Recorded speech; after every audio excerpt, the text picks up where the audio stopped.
In this video, we are going to see the Linux commands. These are not the hacking commands. They are not the penetration testing command. They are just command used in Linux that allows us to do different things on the operating system. This overview of how the terminal works was just designed to get you more comfortable with the structures, navigating the directories and so on. So now let's take an overview of Kali Linux terminal.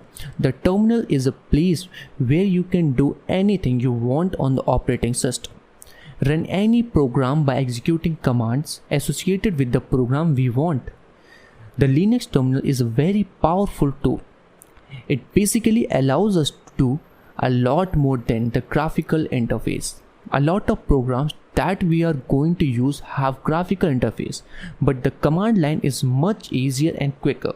And also in many scenarios, you will get a secure socket cell that is also called as SSH or command promote on a target computer.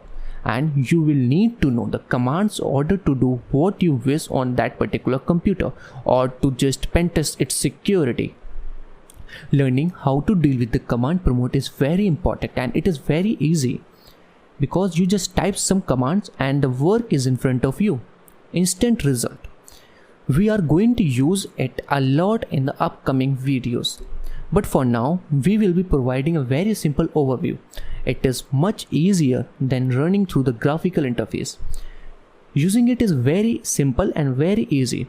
You literally type in the command and the result is displayed on the screen as text.